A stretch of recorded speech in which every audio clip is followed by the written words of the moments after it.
A você que nos assiste, é um prazer ter mais uma oportunidade da gente pegar e conversar, falar sobre assuntos dos mais diversos e hoje a gente vai falar sobre dor. Eu tenho certeza que esse assunto é um assunto comum a todos nós. Para isso, tá na mesa comigo o Dr. Leonardo Rosa. Prazer, Leonardo. Prazer é todo meu, muito obrigado pelo convite. Fico muito feliz e lisonjeado de poder mostrar para o público esse tema tão relevante, né? Que todo mundo tem uma história de dor, se não tem, conhece alguém que tem, e mostrar uma especialidade que é desconhecida, né? A intervenção em dor, né? A intervenção em dor é uma especialidade em vários países, só que aqui no Brasil ele não é reconhecido como especialidade, é sim uma área de atuação. Então, estou aqui pelo seu convite aí para a gente quebrar esse paradigma e tentar tirar um pouquinho das dúvidas e das pessoas. Assim, é muito óbvia a resposta, mas é totalmente não óbvia e a venda de quando você vai, por exemplo, no Brasil, a gente tem um comportamento de quando você vai na farmácia, você compra uma cartelinha de remédio, né? Nos Estados Unidos, se você entrar em qualquer farmácia, você já é orientado a comprar um frasco de 100 cápsulas de remédio Né? para não sentir alguma dor, seja ela qual for. Eu, quando eu vou, eu compro muito ibuprofeno, que eu acho que, bom, você é um especialista aqui, eu acredito. Eu já fui recomendado que é péssimo, né? Não, pelo menos o uso contínuo, e quando você está com um Exato. pacotinho de 100 cápsulas, você é motivado a tomar. É normal sentir dor? Então, normal, a dor aguda, ela é fisiológica, né? É extremamente relevante a pessoa ter dor, né? A pessoa que não tem dor é até uma patologia. Então, a dor aguda é uma informação que o teu cérebro está recebendo que está sofrendo alguma lesão, como é que eu posso dizer? Alguma coisa está sendo atingida no seu corpo. Então, é fisiológico, é normal. A dor é normal. Ela deixa de ser normal quando essa dor é contínua ou esporádica por mais de 3 meses, que é o que a gente chama de dor crônica, né? Qual é a definição de dor? Segundo a IASP, que é a Associação Internacional de Estudo de Dor, ela define dor como uma experiência sensitiva e emocional desagradável que pode estar vinculada, ligada a uma lesão real ou potencial dos tecidos. Então a dor é uma experiência, né? Então uma experiência desagradável. Então a dor ela pode ser tanto ligada a uma lesão real, você pisar numa taxinha, né? Ou então uma dor emocional, de você ver um ente querido seu sofrendo, ou então você perder um ente querido, o teu cérebro ele reconhece aquilo como dor. E a gente define a dor exatamente assim, né? Então a dor é uma experiência sensitiva emocional que pode estar ligada a uma lesão real ou potencial dos tecidos. A dor aguda, ela é fisiológica. A dor crônica, ela já passa a ser patológica. Porque a dor aguda, ela tem o caráter de informar que alguma coisa está acontecendo de errado. A dor crônica já não. Então, a dor aguda gera um processo inflamatório no nosso corpo e existe necessidade de ter uma regeneração. Um exemplo, como eu dei da taxinha. Você pisou numa taxinha, aquilo gera uma dor, aquela informação chega até o cérebro e o cérebro manda algumas células ali para gerar o processo inflamatório, literalmente, tem que gerar um processo inflamatório para limpar aquela região ali de tecidos mortos e tudo mais. Então gera um processo inflamatório e depois gera um processo anti-inflamatório. Isso é fisiológico. Só que isso tem um tempo, de 7 dias, 10 dias, 15 dias, que é o período que tem que se recuperar aquele tecido. Só que tem pessoas que têm uma dor que dura 3 meses, 6 meses, 1 ano, 5 anos, 10 anos. Isso já não é mais, não tem mais o caráter informativo e fisiológico. Já é uma dor patológica, não sei se eu consegui explicar. Sim, mas assim, porque acho que o desafio, a gente fez uma prévia, né? A gente estava conversando ali fora. É, o, por ser um assunto desconhecido, né? Hoje, se eu sentir algum tipo de dor aqui e for para emergência, o médico vai me passar um analgésico ou algum remédio um pouco mais forte para controlar aquilo ali e depois eu saio diretamente para um clínico. É, aonde você entra especificamente? Perfeito. Então, a gente sai um pouco do convencional. Como a gente estava conversando anteriormente, qual é o convencional? Se você tem uma dor óssea, uma dor muscular, você procura um ortopedista. né? Quando você tem uma dor na coluna, você procura um neurocirurgião e tudo mais, ou até mesmo um ortopedista especialista em coluna. Só que hoje, dentro da medicina intervencionista da dor, existe um oceano de possibilidades que você sai do convencional. O convencional, geralmente, quando você chega no hospital, é para um quadro agudo. Então, no quadro agudo da emergência, eles tentam amenizar aquela dor através de anti-inflamatório, um opioide, enfim. Melhoram o teu quadro, te indicam, te encaminham para um especialista. O especialista ele vai verificar sua situação, se é algo cirúrgico ou se não é cirúrgico. Se for cirúrgico, a gente nem se mete, né? Se você chegar até mim no meu consultório, eu sou anestesista de formação, formado há 15 anos e hoje atuo como área de atuação em dores crônicas. Então tenho pós em dor em medicina da dor e tenho pós em intervenção em dor. Então, chegou no meu consultório, eu vejo que o seu caso é cirúrgico, não tenho que intervir. Mas como a gente estava conversando, eu tenho 4 tipos de paciente. O paciente que tem dor crônica e não tem indicação cirúrgica, o paciente que tem dor crônica e não quer operar, apesar de ser cirúrgico, ele não quer operar e não é uma cirurgia de emergência, o paciente que tem dor crônica e não consegue operar porque ele está muito fragilizado, não iria conseguir se submeter a uma cirurgia, mas ele tem dor crônica e a gente tem que atuar com isso. E até mesmo aquele paciente que já operou e em vez de melhorar, até piorou a sua dor. Então, esses 4 pacientes são os pacientes mais recorrentes que eu tenho em consultório e a gente sai um pouco do convencional. Como eu estava te explicando, o convencional é um analgésico simples, um anti-inflamatório, um opioide e fisioterapia. Nada resolveu, vai para a cirurgia. Só que entre a fisioterapia e a cirurgia, existe um oceano de possibilidades. E dentro da medicina intervencionista da dor, é muito ligado com o fisioterapeuta. A gente trabalha muito junto também. Então, a intervenção em dor ela surgiu como uma alternativa antes de uma cirurgia, né, para a gente conseguir trazer uma melhor qualidade de vida do paciente e, às vezes, até mesmo o curativo do paciente. Quando, por exemplo, dependendo do caso, eu chego com uma dor, eu jogo tênis, por exemplo, e aí quem joga tênis sente dor em todos os lugares. Mas geralmente é o ombro que é a parte do corpo, né, que é mais sacrificado, né? A cartilagem vai degenerando ao longo do tempo. E aí a gente tem aqueles, eu não sei se são mitos ou se são verdades, que toda vez que você faz uma cirurgia de ombro, você não vai conseguir mais levantar ou qualquer coisa do tipo. Digamos que, casos e casos, a gente não está aqui fazendo qualquer tipo de receita, né? Só um médico, só uma consulta que vai poder guiar e caminhar e você dá a orientação que precisa ser feita. Mas eu quero continuar e não quero fazer a intervenção, e aí eu faço... Qual é o limite de vezes que eu possa fazer algum tipo de intervenção, como você está falando, para amenizar? Então, primeiramente a gente tem que entender literalmente qual é a sua limitação em relação ao ombro, né? A parte da articulação do ombro. Lógico, nós temos ali um grupamento de músculos que a gente chama de manguito rotador, que são um complexo de 4 músculos que estão juntando o braço, né, o húmero, junto com a articulação da escápula. Então, ele faz aquele controle ali do movimento do ombro em si. Então, primeiramente, a gente tem que entender se houve alguma ruptura desse músculo, se é só um processo inflamatório, que a gente chama de uma inflamação do tendão, ou uma bursite, né, a bursa está inflamada. Porque se for simplesmente um processo inflamatório, através da medicina intervencionista da dor, a gente com métodos de imagem, o que é isso? Um ultrassom dentro do consultório, a gente consegue chegar com uma agulha e entregar a medicação diretamente no processo inflamatório. A gente sabe exatamente o que a gente está entregando e aonde está entregando. Então, isso dentro da medicina intervencionista da dor é fantástico, porque através de um método de imagem, a gente entrega a medicação diretamente aonde a gente quer. Então, primeiramente, a gente tem que entender qual é o quadro de comprometimento dessa articulação.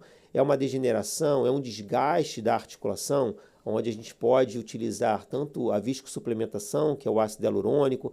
Hoje, dentro da medicina regenerativa, a gente pode utilizar as células troncos para regenerar aquele tecido, pode utilizar o corticoide para desinflamar aquela região. Se nada resolver, a medicina intervencionista da dor, a gente consegue queimar algumas inervações sensitivas para que você consiga fazer fisioterapia, fortificar aquele músculo e voltar às suas atividades. Então, o intuito da medicina intervencionista é tentar postergar, né, uma cirurgia que às vezes não é uma cirurgia de emergência, ou então até mesmo resolver o problema do paciente. O que não é normal é o paciente conviver com dor e aceitar aquilo. Porque como a gente estava falando, né, você com uma dor no ombro, você começa a deixar de praticar um esporte que você ama, que é até mesmo terapêutico. Consequentemente, isso te gera um quadro de ansiedade e depressão, porque às vezes você tinha aquela fuga ali para você aliviar o teu estresse do dia a dia. Aí você começa a deixar de praticar aquele esporte, entra numa depressão, entra numa ansiedade, você começa a virar uma pessoa amarga, porque você não tem mais aquela válvula de escape, uma fuga. Você começa a se alimentar mal, vira sedentário e vira um ciclo vicioso. E o ponto inicial simplesmente foi o start da dor. E o paciente, às vezes, ele se acostuma com aquilo e fala, poxa, não vou mais praticar meu esporte porque eu estou com dor. Então, a medicina intervencionista ela chegou exatamente para tentar atuar. Então, primeiramente, a gente tem que entender qual é o quadro. É cirúrgico ou não é cirúrgico? Não é cirúrgico, então a gente consegue fazer várias coisas. É cirúrgico, mas o paciente não quer operar naquele momento? Então tá, a gente também tem várias possibilidades para tentar amenizar aquele quadro.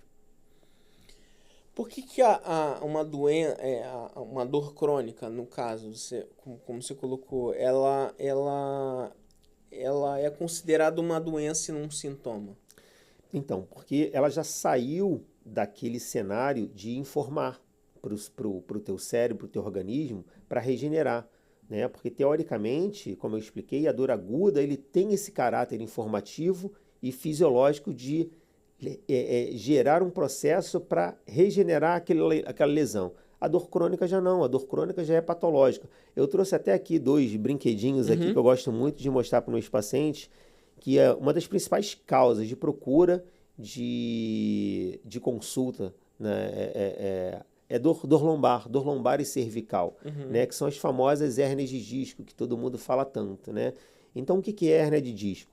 O disco é essa estrutura que está entre esses 2 corpos, né, vertebrais. Isso aqui é um retrato, a gente pegou aqui 2 corpos vertebrais aqui, trouxemos para cá, mostrando que existe essa estrutura aqui que serve para amortecer os impactos, né?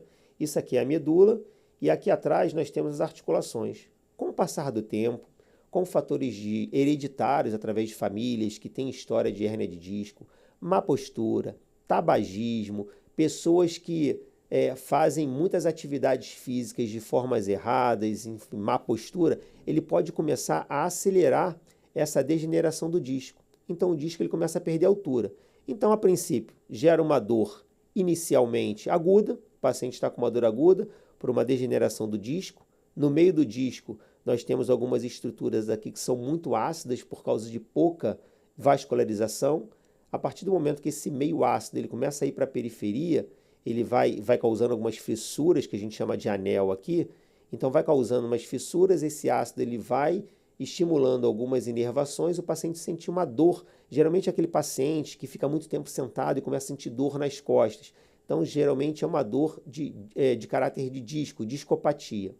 A partir do momento que esse disco ele perde essa altura, ele começa a abaular, causar um abaulamento aqui atrás.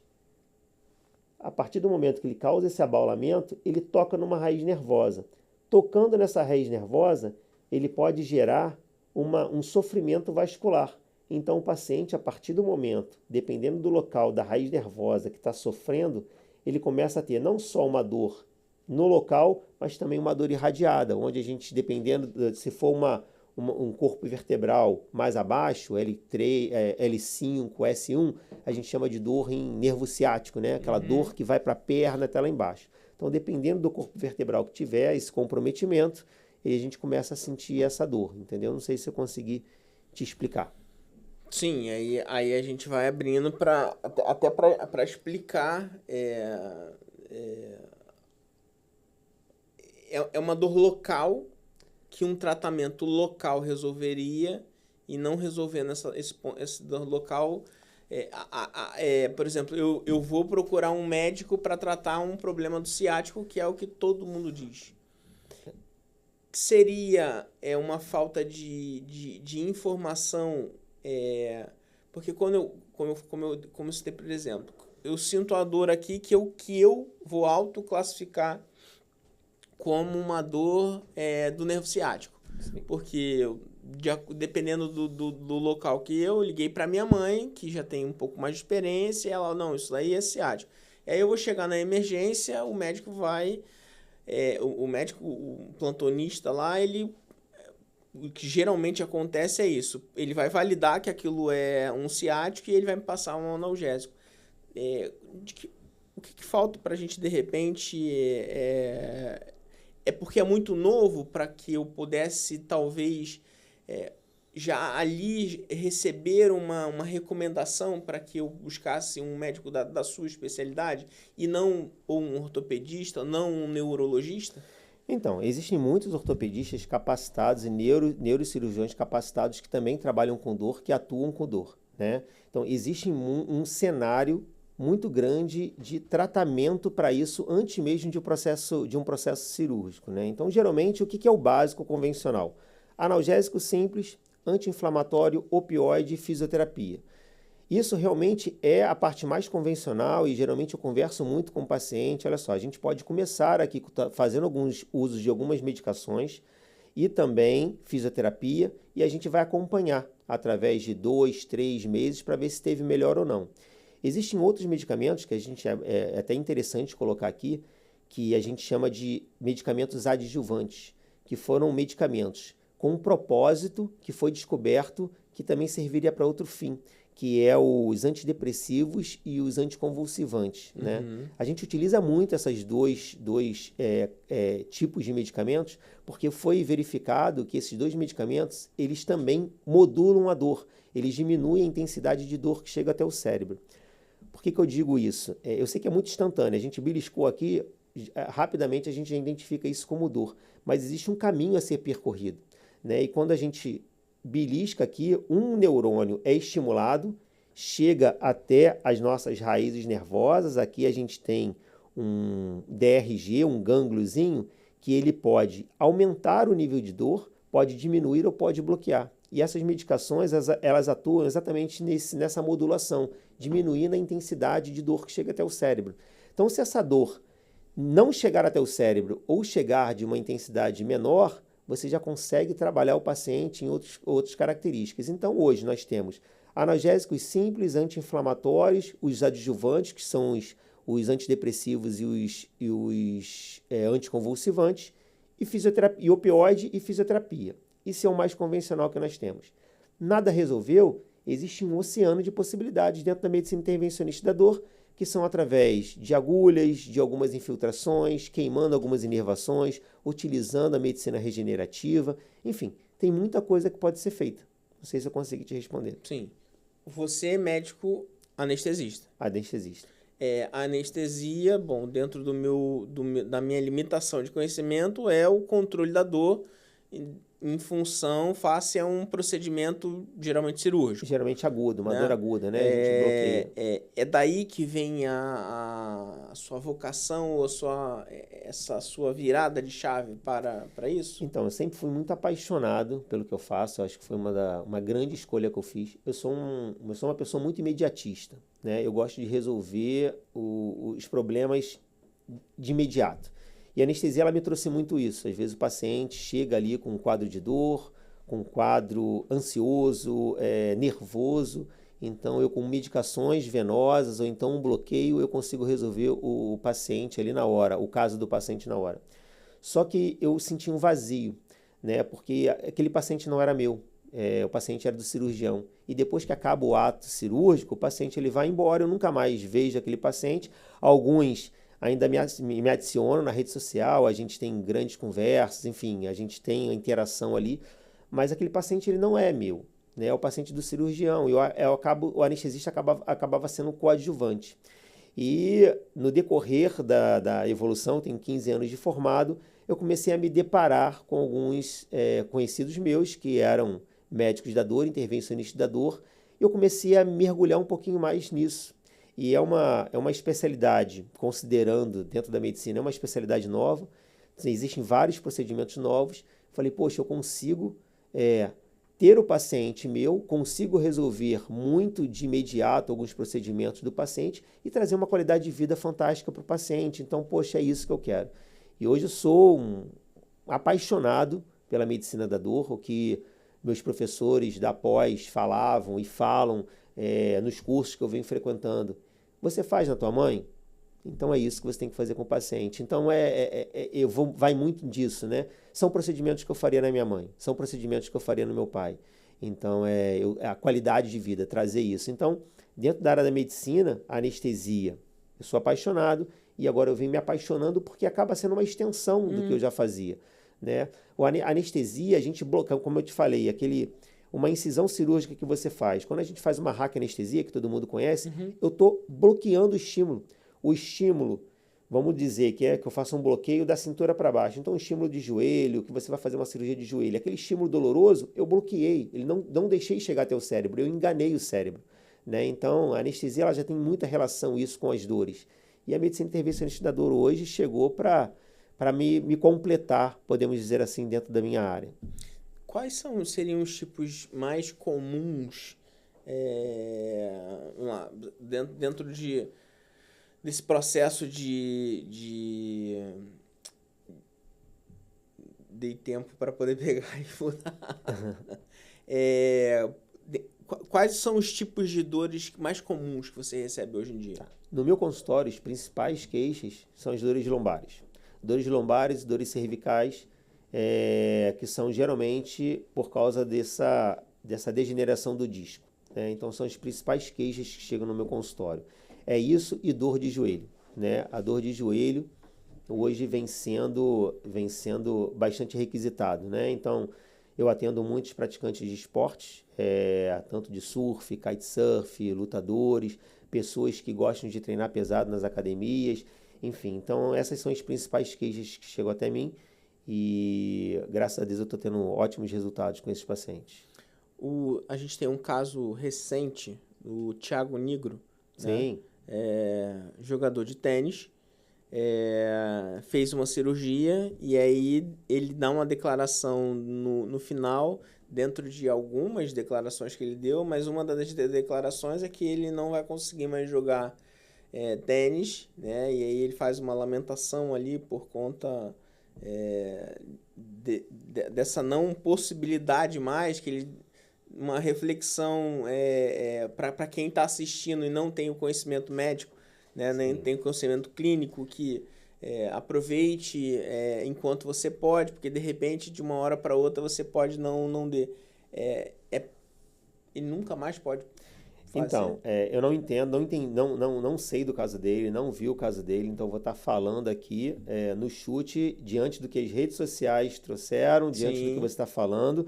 Mas, enfim, o que eu posso dizer para você, eu acho que teve muito sensacionalismo em relação a isso, teve um apelo ali, porque quantas pessoas já operaram, acho que foi menisco ou o ligamento que ele teve, foi uma cirurgia.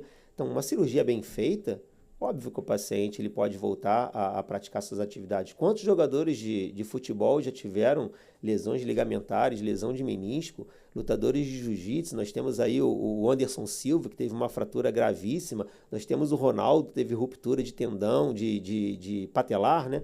Então, enfim, operaram e foram muito bem operados e continuaram suas atividades e atividades de alto rendimento. Então, se ele foi bem operado, não conheço o cirurgião dele, não sei o caso dele, mas pessoas que foram bem operadas, elas conseguem praticar, tocar sua vida normalmente. Então, quanto a isso, eu acho que eu não sei a informação que foi passada para ele, ou ele como leigo, ele simplesmente lançou isso, mas não tem nenhuma relação de não mais poder praticar atividade física por essa lesão que ele apresentou.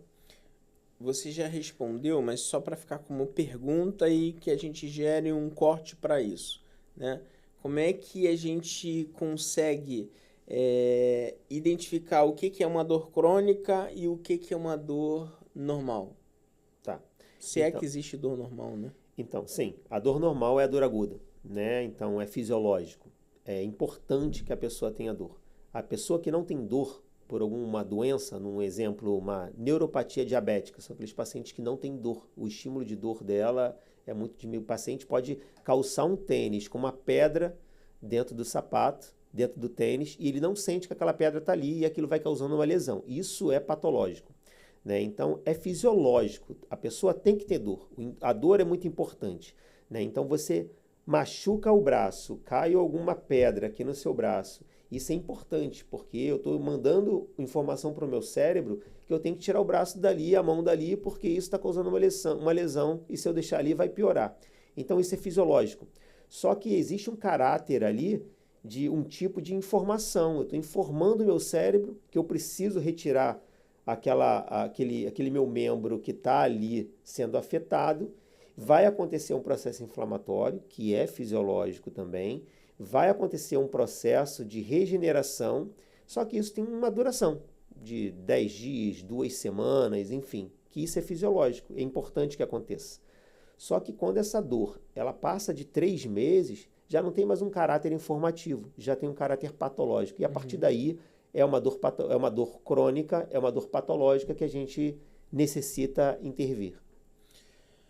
Você tem um irmão surfista, isso, né?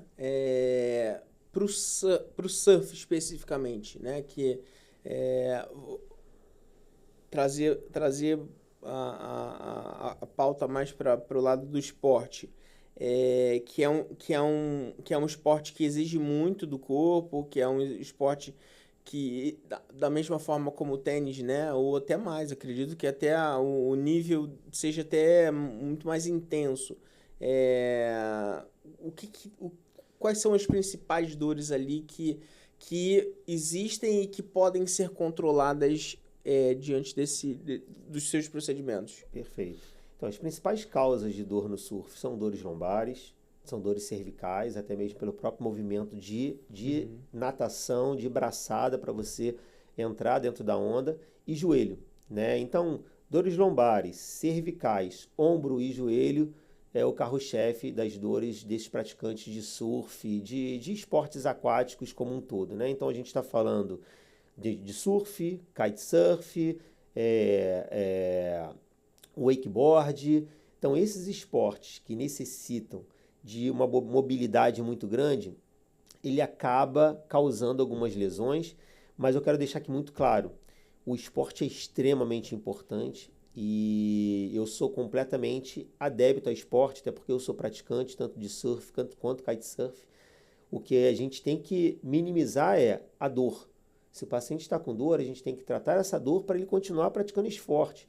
E eu tenho um paciente que é um grande amigo meu, um grande praticante de kitesurf, foi campeão brasileiro e tudo mais, que ele fala, caraca, Léo, toda vez que eu vou numa trip eu volto com uma dor. Falou, cara, é isso, você está sempre se lesionando, e é isso, vamos tratar e você vai continuar treinando. O que você não pode é deixar de praticar o esporte por causa da dor, senão você vai entrar naquele ciclo vicioso que eu falei, vai deixar de praticar algo que você ama demais, entrar depressão, ansiedade, se alimentar mal, e o start foi a dor.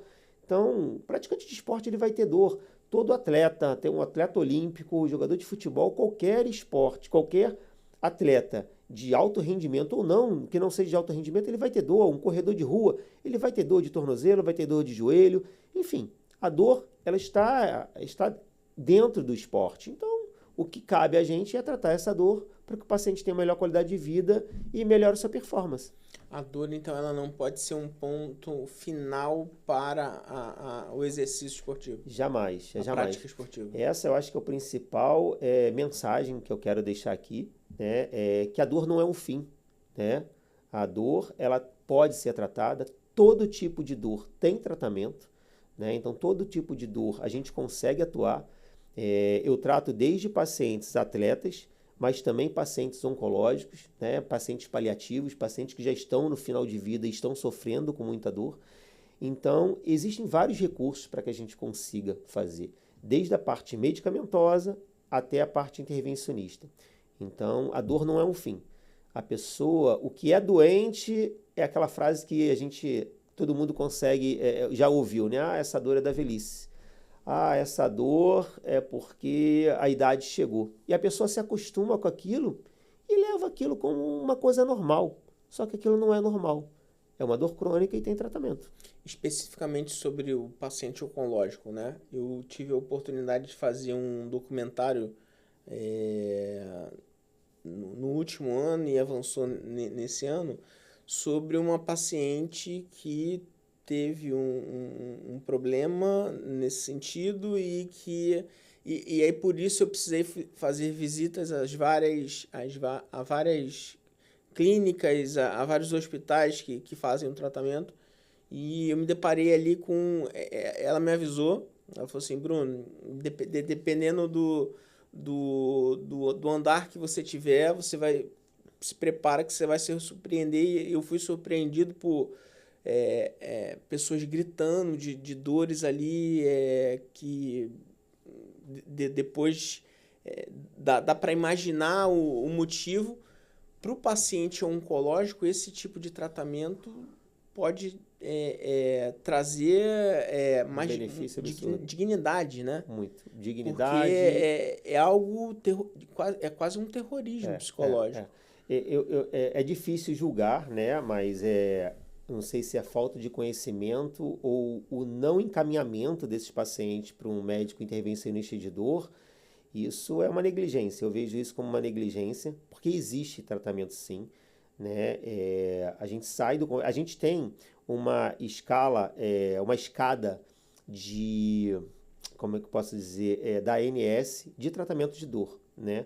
E hoje essa escala foi mudada, existiam 3 degraus e hoje surgiu o 4º, mas só que a intervenção em dor acabou entrando em todas elas. O primeiro degrau é o analgésico simples, que é uma dipirona, um paracetamol, juntamente ali com um anti-inflamatório, depois vai entrando os opioides mais fracos, mais fortes, os adjuvantes, enfim. Só que a intervenção, ela tinha sido colocada numa escala muito maior e hoje ela já veio para a primeira escala. Então o paciente está com dor, você já pode atuar com uma intervenção desde o início. Então você consegue trazer uma qualidade de vida muito grande para o paciente. Então hoje tem muitos médicos que às vezes desconhecem essa especialidade, desconhecem as possibilidades de tratamento para amenizar a dor do paciente, e o paciente às vezes fica ali à base de opioides, às vezes até mesmo opioides extremamente fortes, mas não tem a experiência de às vezes passar por uma intervenção, que às vezes a gente conseguiria diminuir bastante, trazendo melhor qualidade de vida para o paciente. E não digo só isso, existem vários trabalhos mostrando que um paciente, falando da parte oncológica, que consegue minimizar a sua dor, ele tem uma história de recuperação muito melhor. Não digo mediante ao câncer, mas a aderência ao tratamento. Porque ele está começando a ver que a vida dele está fluindo. Ele está conseguindo fazer a quimioterapia, a radioterapia, o procedimento cirúrgico dele, e está sem dor, e então ele é cada vez mais adepto, né? Porque você dá um diagnóstico de câncer para uma pessoa, teoricamente você está ceifando o paciente, está colocando o paciente ali acelerando o relógio dela de vida, né? Então, o paciente, ele começa a pensar, né? Caramba, será que eu vou ver a minha filha se formar? Será que eu vou ver o meu filho se formar? Será que eu vou conseguir casar minha filha? Será que eu vou conseguir pegar meu neto? Será que eu vou conhecer meu neto? E quando isso está envolvido com dor também, então, enfim, às vezes o paciente se entrega. E se você conseguir minimizar isso, muitos pacientes se agarram no tratamento, porque eles querem viver, e você consegue melhorar essa qualidade de vida do paciente juntamente com o médico oncológico. Então, eu acho que as especialidades elas se combinam. O negócio é a gente conseguir compartilhar esses pacientes para melhorar o principal, que é o paciente. Ainda sobre o paciente oncológico, porque foi uma experiência que para mim para mim foi muito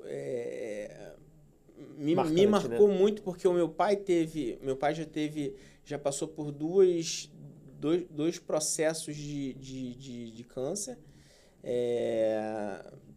Passou por todos os 2 processos, passou bem, hoje vive bem, faz o acompanhamento que é necessário, mas o primeiro descobriu de pulmão, que descobriu por conta do Covid, que na hora de fazer lá ele achou que era Covid e estava sentindo muitas dores, e aí viu que existia uma manchinha, e aí foi investigar, e nessa investigação descobriu que era uma questão pontual, precisou tirar um pedaço do pulmão e, bom, ali não teve nenhum problema.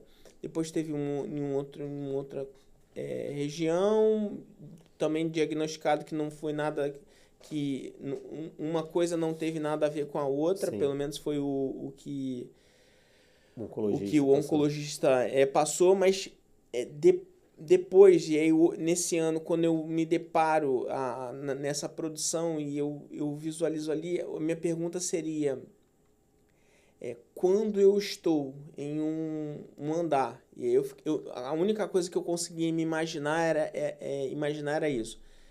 Os pacientes, um andar com 10 quartos, não me lembro, não me recordo quantos quartos tinha, mas num quarto uma pessoa gritando de dor, num outro quarto uma pessoa gritando de dor. O quanto de contaminação e quanto que a memória, né, eu vou chamar dessa forma, o que de repente a memória da dor que eu já senti pode provocar e de repente eu nem estou sentindo. E aí a minha pergunta seria, existe a memória da dor que ela pode confundir talvez o fato da pessoa estar ou não sentindo dor naquilo? Então, pela própria... Não sei se eu consegui me fazer entender. Mas eu consegui entender, sim. Você quer dizer até do caráter... De repente eu nem estou me sentindo dor no momento, mas eu estou contaminado diante desse fato que eu estou colocando. Né? Eu estou no mesmo andar onde pessoas nesse momento estão sentindo dores agudas e eu não estou sentindo dor, mas... eu me provoco somatizando do ponto de vista psicológico. Tem muita relação, até porque a gente não sabe se a depressão gera dor ou se a dor gera depressão. Né? O que a gente sabe hoje é que o paciente que tem uma depressão, uma ansiedade, um paciente que tem uma qualidade de sono muito ruim, isso intensifica o nível de dor dele. E quem sabe da dor é o paciente. Tá? Isso é muito importante ser colocado. Se eu chegar para esse paciente que está vivendo essa experiência ruim e perguntar o quanto está a sua dor dentro de uma escala onde 0 é nenhuma dor e 10 é a pior dor do mundo. Às vezes o paciente está conversando com você e ele fala, eu estou com uma dor 9. E o médico ele tem que agir com o paciente com a dor 9, porque quem sabe da dor é o paciente. Não vai ser exame, porque a dor é invisível, a dor não aparece, geralmente não aparece em nenhum exame. E quem tá falando sobre a dor é o paciente. Então o médico ele não tem a capacidade de mensurar a sua dor. Então, se eu fizer um estímulo doloroso em 10 pacientes, fizer o mesmo estímulo, vamos supor que eu operei 10 pacientes de hérnia inguinal. Cada um desses 10 pacientes ele vai me relatar um tipo de dor, porque a experiência dele de dor, é diferente da outra. Então, o paciente vai falar, eu não senti dor nenhuma, então meu pós-operatório está ótimo. E o outro vai falar, nossa, a minha dor é a pior dor do mundo, é 10. Quem está certo, quem está errado? Quem sabe é o paciente, então não é o médico. É muito errado quando o médico vê um exame e fala assim, Bruno, você não está com dor, o teu exame não condiz com a tua dor. Ele está errado em relação a isso, porque é algo que está te incomodando. E às vezes o que está te incomodando é nível 10, mas teu exame está normal, o que tu vai fazer?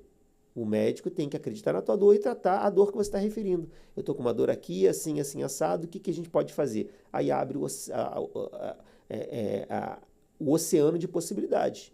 O fato é, a gente tem que tratar o que está desconfortável para você. E aí, nesse ponto, seguindo essa linha de exemplo, de que forma que o interventor, né, uma intervencionista da dor poderia agir para que a gente pudesse ser mais pontual com esse tipo de paciente, por exemplo, que aponta uma dor nível 9 e como você falou, os exames não vão conseguir apontar aonde está a dor dele. E aí o médico precisa passar um medicamento genérico de dor que não age no ponto. Então, Bruno, a gente tem vários parceiros que trabalham junto conosco dentro da medicina intervencionista da dor. A gente costuma falar que a gente precisa de uma medicina interdisciplinar, não é nem multidisciplinar, é interdisciplinar. Quem trabalha muito alinhado com a medicina intervencionista da dor? O ortopedista, neurocirurgião, o psicólogo ou psiquiatra e o fisioterapeuta. Essas especialidades, e o nutricionista, desculpa, o nutricionista é extremamente importante, né? Então, essas especialidades, elas precisam andar muito juntas, né? Porque a gente tem que entender a dor daquele paciente, o local, lógico, da dor, é uma dor no braço, uma dor na barriga, uma dor na cabeça, é uma dor no joelho, e a gente tem que identificar, poxa, será que aquilo ali tem algum outro fator que está somatizando aquilo ali? Então a gente começa a trabalhar algumas outras especialidades. A gente coloca uma psicóloga, um psiquiatra para tratar, para conversar com ele, para entender aquele cenário. A gente traz algumas medicações para aliviar aquela tensão daquele paciente. Hoje, se um paciente for como é que a gente chama de múltiplos sintomas, de repente a cannabis está muito forte no mercado, né? Para dor, a cannabis muito ligada ao THC, que é até mesmo o extrato da maconha, que a gente entende que aquilo ali causa realmente um alívio no paciente. Então a gente tem que entender o cenário como um todo, entender a dor do paciente como um todo e a partir dali a gente começar a desenhar. Eu consigo associar a medicina intervencionista da dor. Eu faço uma intervenção ou eu começo com uma medicação, uma fisioterapia. Eu faço uma intervenção e boto uma nutrição para a gente melhorar o processo de alimentação inflamatória que ele está ingerindo. Eu coloco um psicólogo, um psiquiatra para tratar dele. Será que o ortopedista consegue verificar aqui que a dor dele é relevante a um processo cirúrgico? Então, o importante é não ter aquele paciente sozinho para você. Caso você não resolva, direcione esse paciente. É o que eu até falei em relação a tantos oncologistas e outros especialistas. Não tem aquele paciente para você sozinho. Se você precisar de ajuda, pede ajuda. O importante é o fim, que é o quê? O bem-estar do paciente. Então, eu acho que é isso. A dor, a depressão, que eu classifico ela como uma dor da alma, né? De repente, ela também pode ser tratada da mesma forma? Sim, sim. A depressão é uma dor, né? Com a definição de dor. É uma experiência sensitiva emocional. A depressão é considerada uma dor, né? E ela é tratada através de medicamentos. Existem vários medicamentos aí no mercado que os psiquiatras estão utilizando bastante. Dentro da medicina intervencionista da dor também tem vários tratamentos que a gente consegue, mas sempre com a ajuda de um especialista, né? Eu não sou especialista em depressão, mas eu consigo começar um tratamento mais associado junto com outro especialista, capacitado, como um psiquiatra, por exemplo. Mas existem muitos tratamentos e muito relevantes em relação a esse tipo de quadro. Depois que você faz essa virada de chave e essa imersão nesse tipo de tratamento, você deve ter diversos casos dos mais diversos possíveis. Tem algum que você consegue trazer no sentido de... Chama atenção. Que, cara... Eu posso falar... Ele ficaria... Essa pessoa ficaria anos e anos e anos se tratando nesse método que... Bacana até agora, mas cara, isso daqui revolucionou a vida dela. Eu acho que eu posso falar num cenário generalizado, né? A maioria dos pacientes que chegam em meu consultório, eles chegam com uma queixa de uma dor crônica que ele já sustenta durante 5 anos, 6 anos, 10 anos, que é o tipo de dor que ninguém mais acredita. Os familiares não acreditam. Os médicos que ele passou não acreditam na dor dele. E simplesmente né, a minha consulta, eu levo 1h30, 2 horas de consulta. Simplesmente eu falar, o que está te incomodando? Conta. Doutor, chega com muito exame. Doutor, aqui toda a minha história. Eu falei, não quero ver nem exame. Me conta a tua história desde o início. Então, só aquilo de ouvir o paciente, já teve um paciente que se emocionou diante de mim e falou assim, doutor, a minha história é muito longa, eu não sei se vai dar tempo na tua consulta. Eu falei assim, isso não é problema, né? A sua consulta, ela vai entrar na sua história toda e se não couber, a gente vai dar continuidade em outra. Mas eu quero ouvir você primeiro, antes mesmo de ver seus exames. Porque o mais importante é ouvir o paciente. E os pacientes, eles precisam ser ouvidos, é exatamente isso. Ninguém mais acredita na dor dele, porque ele tem aquela dor durante 5, 10, 20 anos, ninguém acredita mais. Os familiares acham que é balela, que é depressão, que é por um estado. Pode estar relacionado mesmo, só que ela está com dor, só que surgiu uma depressão, surgiu algum acontecimento que intensificou muito mais a dor dela, mas ela tem dor. E já fez vários tipos de tratamento e não deu certo. Então, o ouvir o paciente deixar o paciente falar, ele vai dar o diagnóstico dele.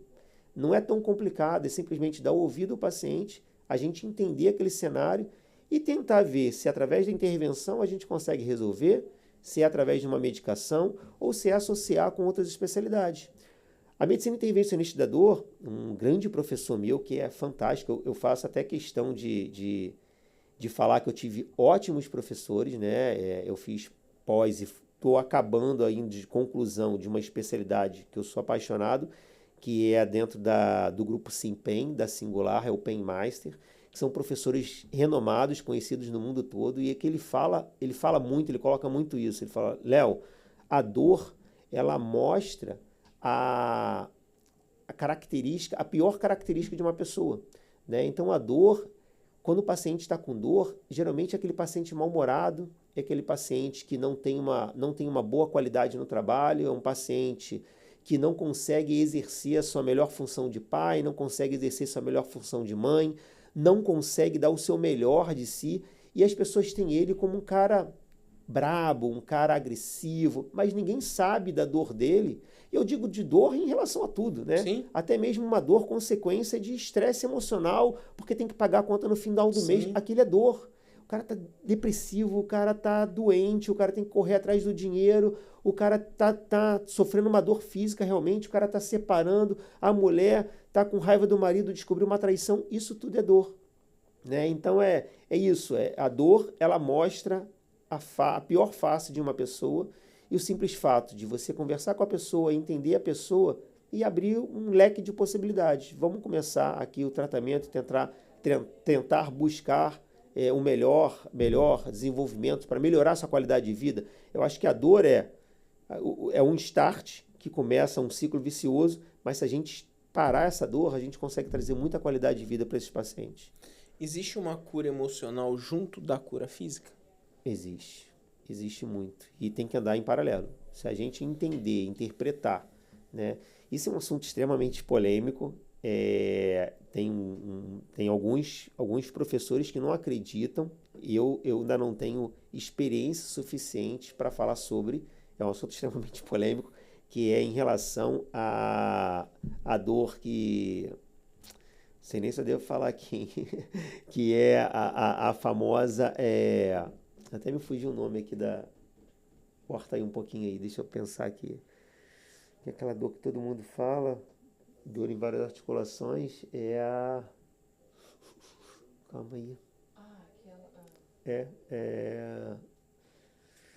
Fibromialgia, exatamente. Você pode repetir a pergunta? Posso. Vamos lá.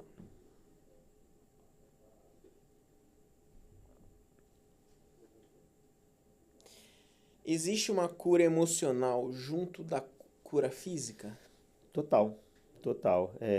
Eu acho que o médico da dor ele precisa entender o cenário como um todo. Quando a gente coloca o paciente ali, dando abertura para ele falar sobre tudo, é importante que ele fale de todos os problemas, até mesmo da vida dele. Porque a gente vê que a dor não é simplesmente a principal causa, né? Dentro daquela dor, tem problema com o filho, tem problema com o marido, tem problema com a esposa, tem problema no trabalho, tem várias coisas que estão associando, podem estar somatizando aquele quadro de dor.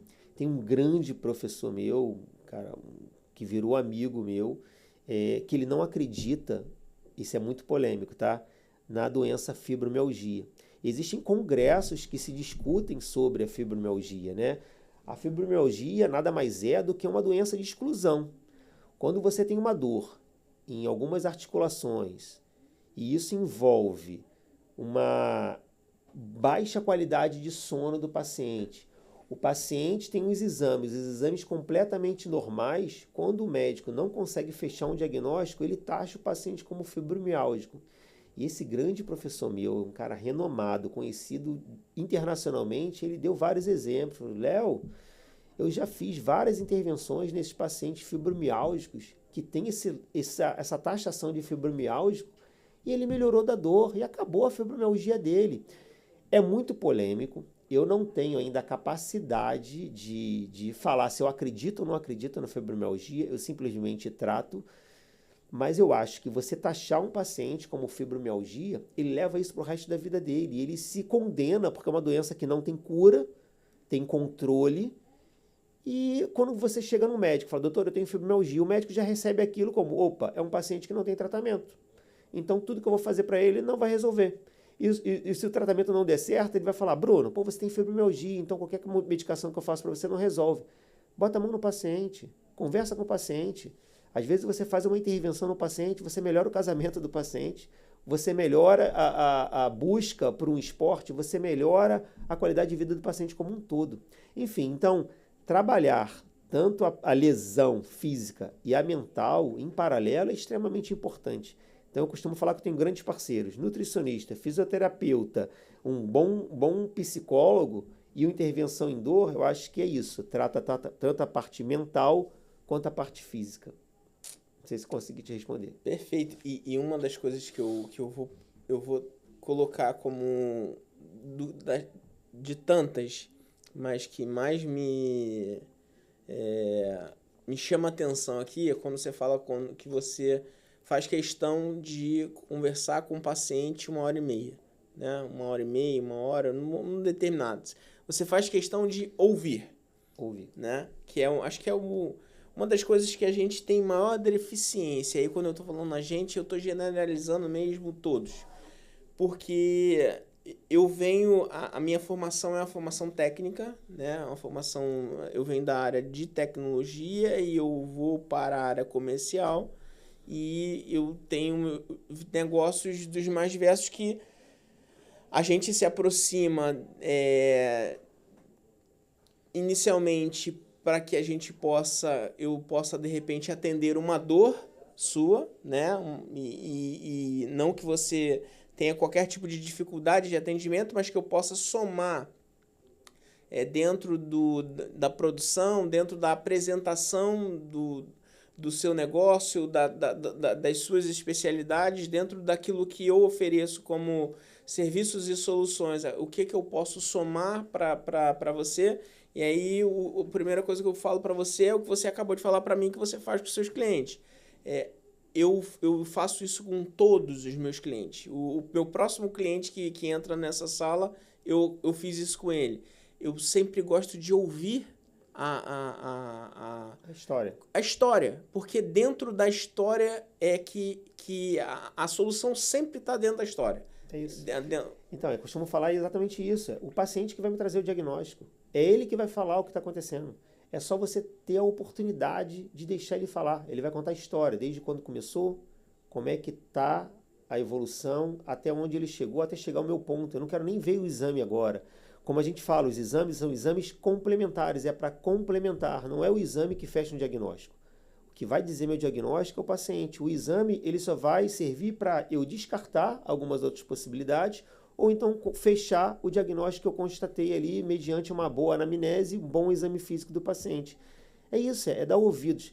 E isso é muito limitante em relação a muitos pacientes às vezes me procuram e falam assim, doutor, você aceita plano de saúde? Isso é um fator muito importante. Uhum. Não aceito o plano de saúde exatamente por causa disso, que o plano de saúde ele não me permite esse tempo que eu vou dar para o paciente poder discutir e conversar comigo. Né? Todo mundo sabe, quem vai em médico de plano de saúde é atendido em 5 minutos, Sim. 3 minutos. Não dá para eu fazer uma anamnese, não dá para fazer um exame, é direto. Eu estou com dor aqui, é isso. Mas será que é só aquilo? O médico geralmente ele nem olha para você, ele é né? isso. E a culpa não é dele. Sim. A culpa é do sistema. De forma nenhuma. O problema é esse. A culpa é do sistema. Né? A culpa é... O sistema está tão ruim que o médico não tem a possibilidade de atender um paciente de plano de saúde em 1 hora. Eu não sei se você sabe quanto custa, quanto o plano paga para um médico Eu fiquei sabendo há 2 semanas atrás, porque por 2 dias seguidos eu fui para emergência e um médico amigo classificou o que aconteceu como isquemia transitória. Sim. Porque os quadros davam todos para isso. No primeiro dia eu vou e a minha pressão sobe, minha pressão bateu 18, eu comecei a sentir dor, começou a paralisar, aí eu cheguei lá e eu tomei uma injeção no bumbum. Sim. E fui embora. Sim. Tratou uma dor pontual e voltei com os mesmos sintomas, as pontas dos dedos todos. Então, voltei. Sim. No dia seguinte eu volto para trabalhar, porque teoricamente eu estou bem. E numa das reuniões, um cliente médico, ele puxa ali o que foi feito e ele não. Bom, você tem que chegar lá e você tem que falar que você precisa que associacione o protocolo XYZ, que aí eles vão fazer a tratativa. E foi o que aconteceu. E aí eu fiz todos os procedimentos, os exames que eram necessários, e aí o diagnóstico foi isso. Foi uma isquemia transitória que, em algum caso, poderia se transformar num AVC ou num derrame ou alguma coisa do tipo. Porque o médico que não tem culpa alguma, por conta do plano de saúde numa emergência, ele atende rápido. Ele vai ali fazer um diagnóstico para que eu não possa, para que a fila possa andar. É isso. Vou fechar a nossa conversa com uma pergunta que seria, diante de tantas coisas que você já passou na vida, o que você aprendeu com as dores dos outros? Eita, essa pergunta... Você acha que é pior do que perguntar quem é o Leonardo? Então, bem, quem me conhece sabe que eu gosto muito de ajudar as pessoas, né? Eu gosto muito de melhorar a vida das pessoas. Eu me identifiquei muito dentro da área... Eu nem sabia que queria ser médico, na verdade, né? Foi meu pai que me forçou. Falou, cara, você tem que estudar e eu quero ter um médico dentro da família e você precisa ser médico. Então eu tentei faculdade federal e ele falou, cara, eu vou bancar uma particular para você pra gente não perder muito tempo. Bancou uma particular para mim e depois dentro da faculdade me fiz a prova, passei e dentro da faculdade de medicina ali eu me encontrei. Né? Eu me encontrei porque eu comecei a ver propósito dentro do que eu fazia. Falei, poxa, que legal fazer medicina, conseguir cuidar das pessoas. Eu sou uma pessoa muito imediatista. Eu fui, dentro do final da faculdade, eu escolhi fazer anestesia, também acertei em cheio. E agora, eu dentro da medicina da dor, eu vejo que eu estou muito completo em relação a isso, porque eu consigo trazer não só uma melhoria instantânea para o paciente, que era da anestesia, mas agora eu consigo trazer uma melhoria e dar um acompanhamento para o paciente, trazer uma melhoria contínua e trazer uma melhor qualidade de vida para o paciente. Cara, eu sou extremamente grato em relação a isso. Eu atuo ajudando as pessoas em diversos cenários. O que eu não sou capacitado a estar fazendo, eu direciono para outras pessoas. E, cara, às vezes quantos procedimentos às vezes eu nem cobro, né? Porque eu sei que o paciente está sofrendo. Isso aqui, onde a gente vai começar a entrar em contato comigo, contando história triste para eu poder ajudar. Mas, enfim... A gente vai botar um filtro de ar para isso. Mas, enfim, eu sou muito assim, eu sou um cara extremamente emotivo, eu sou um cara que gosta muito de ajudar as pessoas. O meu objetivo é ajudar, né? Eu acho que existe um propósito. E o meu propósito nesse mundo é exatamente isso, é ouvir o problema das pessoas e conseguir ajudar as pessoas. E é tão bom você ver um paciente entrando dentro do consultório, bom, às vezes com aquela cara, com a face de dor, e sair com uma face mais amena e com um protocolo de acompanhamento, de tratamento, onde ele vê uma luz no fim do túnel, que às vezes, geralmente quando o paciente chega para o médico de dor, é aquela luz no fim do túnel. Fala, doutor, já passei por todo mundo, ninguém resolveu meu problema. Você é minha última esperança. Isso aí é muito comum de se ouvir, né? Então, essa é uma outra questão também. Às vezes, vários pacientes já fizeram tudo que eu vou indicar. Ah, doutor, já infiltrei, já queimaram minha inervação, já tomei isso, não resolveu. Mas eu costumo falar que esses procedimentos, eles são, como é que a gente pode dizer, operador dependente. É um ser humano que está fazendo aquilo. Quem garante que aquela injeção que ele injetou, aquela medicação que ele injetou, aquela inervação que ele queimou no local certo? Não estou querendo falar mal de nenhum médico. Sim. Né? Mas só que é um operador dependente. Eu mesmo posso já ter infiltrado, eu posso ter queimado um local que às vezes não foi tão adequado. É ser humano, às vezes acontece. Mas isso não é para paciente desacreditar do procedimento. Né? Então o procedimento existe, traz benefícios, cara, inúmeros benefícios, e é reconhecido mundialmente, né? Então eu acho que eu me encontrei nessa especialidade, eu acho que minha principal qualidade é isso, eu gostar de ajudar as pessoas, enfim, eu acho que, não sei se eu consegui responder a sua pergunta, mas é isso, é um oceano de possibilidades que a gente tem para trazer qualidade de vida para o paciente, amenizar a dor das pessoas, isso é uma coisa muito nobre. Que bom, bom, interessante entender que a dor pode ser o início de tudo, né? E ela pode ser tratada, você não precisa ser refém da dor por muito tempo. Literalmente, e eu acho que uma das coisas que eu tiro daqui dessa conversa é que... Porque quando você vai quando eu procuro, por exemplo, que foi o meu primeiro momento pós 2 ou 3 semanas atrás, eu saio de 2 emergências e aí eu vou procurar um cardiologista. Por ser uma pessoa muito ansiosa, aí você... É automático, né? A cabeça já começa a falar assim, cara, eu vou fazer um tratamento aqui de X tempo que eu não sei se vai resolver o meu problema. E eu acredito que esse seja um dos maiores problemas das pessoas.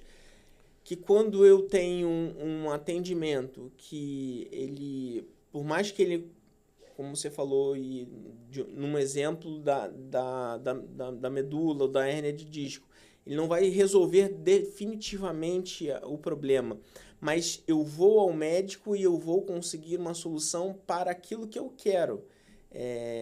Exato, né? Perfeitamente. É um ponto muito interessante resolve, que você falou. Resolve. É uma igreja. Eu vou em busca de uma resposta.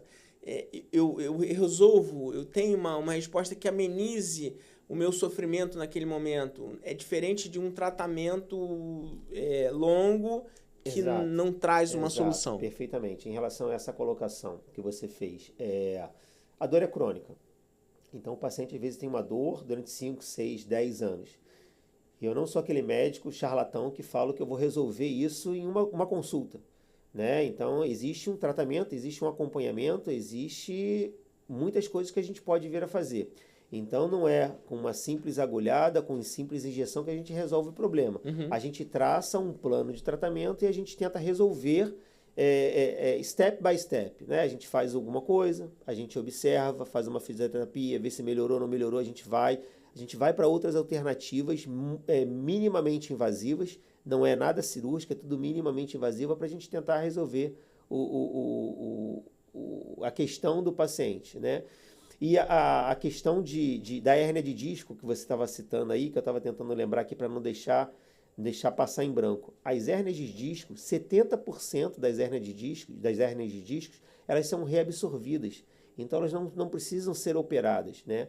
Existem algumas hérnias, né, que são extremamente agressivas, né, que são as hérnias mais extrusas, sequestradas, que fazem uma compressão de canal medular significativo, que leva a perda de força, que levam uma disfunção tanto da parte urinária quanto da parte de intestino mesmo, que isso é cirurgia de emergência, que é a síndrome da caldequina, que a gente chama, né? Isso é cirurgia de emergência. Mas 70% das outras hérnias a gente consegue tratar através de fisioterapia, medicamentos e intervenções, e essas hérnias são absorvidas. Pode aparecer novamente? Pode aparecer novamente, né? Porque o paciente ele tem um comprometimento ou genético, ou de uma história, enfim, de uma alimentação ruim, ou de má postura, que pode aparecer. O que vai fazer? Faz outro bloqueio. Volta para a fisioterapia, vamos acompanhar esse paciente. Não é que o tratamento anterior não funcionou, é que apareceu uma outra lesão, como aquele esportista que eu falei. Olha, hoje eu estou com dor no joelho, a gente trata o joelho. Olha, hoje eu estou com uma dor na costela por causa de uma queda, a gente trata a costela. Olha, hoje eu estou com uma dor no ombro, a gente trata o ombro. Então, enfim, o negócio é tratar a dor. Toda dor tem tratamento. Muito obrigado, Léo. Foi um prazer, foi uma aula enorme. A você que nos assistiu, tenho certeza, ou acredito que você tem alguma dor, ou se não conhece, ou se não tem uma dor, conhece alguém que tem alguma dor, crônica, patológica. Tá aqui embaixo as redes sociais do Léo para que você possa seguir, entre em contato, não vai contar história triste para ele poder pegar e te atender de graça, porque ele não vai te atender. Mas deixa o seu like, encaminhe algum trecho que tenha feito sentido para você ou que você acredite que vai fazer sentido para quem vai assistir. Muito obrigado pela sua audiência, muito obrigado mais uma vez, Léo, e até a próxima. Muito obrigado.